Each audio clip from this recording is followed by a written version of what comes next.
Hello everyone, kids garden tutorial पे आप सभी का स्वागत है। आज हम लोग क्लास 8 के इंग्लिश का यूनिट 9 का जिसका हेडिंग है टावर ऑफ स्ट्रेंथ, तो इस चैप्टर का एक्सप्लेनेशन मैंने ऑलरेडी करा रखा है। अगर आपने नहीं देखा है तो आपको डिस्क्रिप्शन में भी लिंक मिल जाएगी और साथ में आप प्लेलिस्ट भी चेकआउट कर सकते हैं। और इसके पहले के जितने भी चैप्टर्स हैं मैंने इसके already question answers and chapters करा रखे हैं, तो आप वहां से जरूर चेकआउट कर लें। तो आज हम लोग इस चैप्टर का क्वेश्चन आंसर देखेंगे, ठीक है।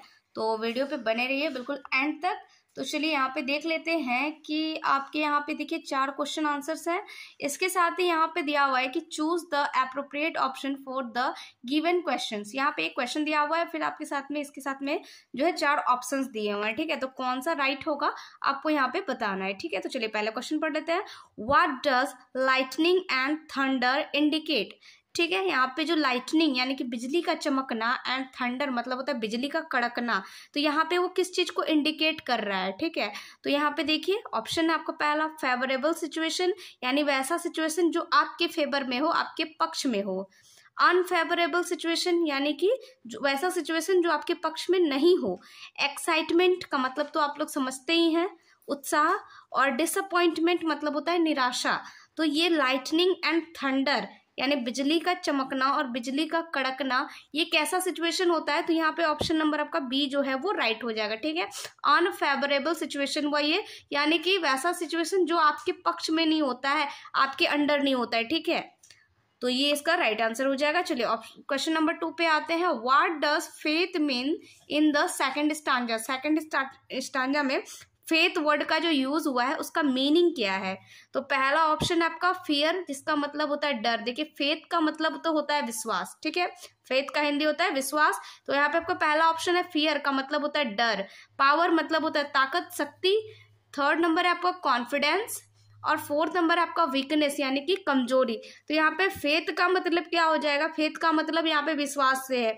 तो देखिए डर तो नहीं होगा, ताकत भी नहीं होगा, यहाँ पे कॉन्फिडेंस हो जाएगा, ठीक है। आत्मविश्वास, फेथ मतलब विश्वास होता है, तो कॉन्फिडेंस मतलब आत्मविश्वास, अपने ऊपर विश्वास करना, ठीक है। तो यहाँ पे सी आंसर सही हो जाएगा। चलिए थर्ड नंबर देखते हैं कि message of the poem is, यानी इस पोएम में मैसेज क्या दिया गया है, ठीक है।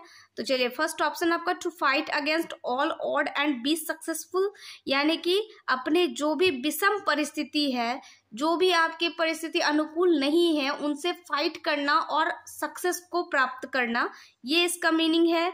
या फिर गेट अपसेट एंड सरेंडर, या फिर उदास होकर के खुद को सरेंडर कर देना कि ठीक है भाई जो हो रहा है हो जाने दो, हम कुछ नहीं कर सकते, ये मीनिंग है। या फिर be idle and do nothing, और फिर ये भी वही सेम मीनिंग है कि कुछ भी मतलब नहीं करना, ठीक है। And do not fight for survival, और जीने के लिए नहीं लड़ना। तो यहाँ पे देखिए हमें ऐसा कुछ भी नहीं कहा जा रहा है पोएम में, बल्कि हमें ये सिखाया जा रहा है कि हमारे जो भी विषम परिस्थिति है उसके खिलाफ हमें लड़ना है और सक्सेस भी पाना है। तो यहाँ पे जो ए नंबर है वो आपका राइट हो जाएगा, ठीक है। तो ये हमने देख लिया।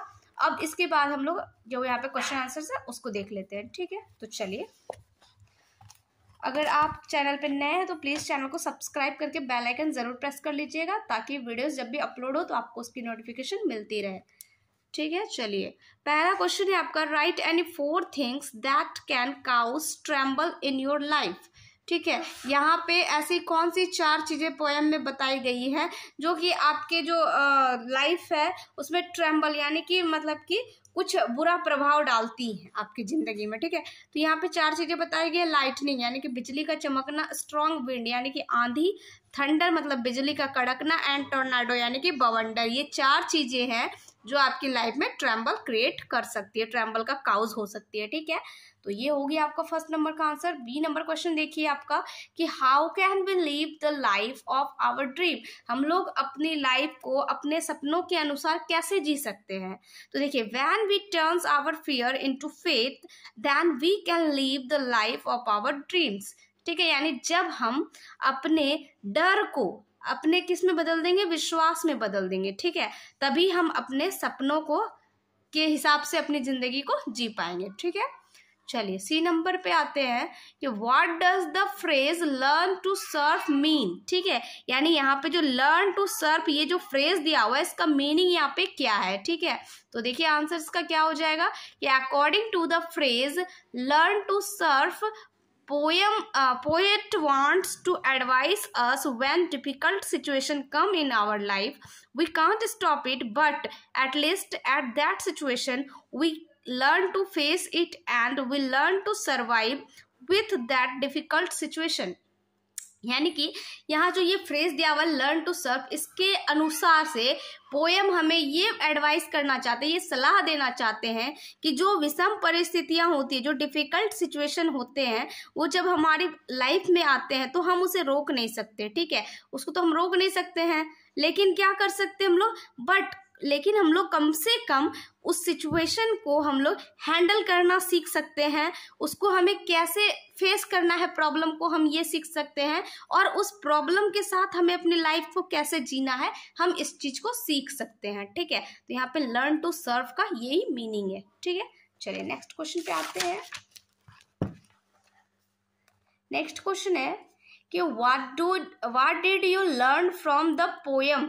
तुम इस कविता से क्या सीखते हो। तो देखिए we learn from the poem that we can't stop the difficult situation। Same चीज है कि हम अपनी जिंदगी में जो डिफिकल्ट सिचुएशन आते हैं उसको हम रोक नहीं सकते हैं आने से, to come in our life but at that time don't let us tremble। लेकिन क्या है कि जब वो ऐसी परिस्थितियां आती है तो हमें घबराना नहीं है। ठीक है, खुद को शांत रखना है, एंड बी स्ट्रांग, और हमें मजबूत बनना है, एंड डिटरमाइंड, और हमें दृढ़ संकल्पित भी रहना है। किसकी तरह, like the tower of strength, एकदम बिल्कुल टावर के जैसे हमें जो है दृढ़ निश्चय रहना है, हमें डटे रहना है अपने ये में। ठीक है, we should face the situation and learn to survive, और हमें जो है उस डिफिकल्ट सिचुएशन का सामना करना है। ठीक है, बहादुरी के साथ सामना करना है और जिंदगी को जीना भी सीखना है। ठीक है, तो यही हमें इस पोएम से शिक्षा मिलती है। ठीक है, यही हम इससे सीखते हैं। तो आई होप कि आपको ये वीडियो अच्छा लगा होगा, और अच्छा लगा तो प्लीज़ वीडियो को जरूर से जरूर लाइक कीजिएगा और ज़्यादा से ज़्यादा शेयर कीजिएगा। Thank you for watching.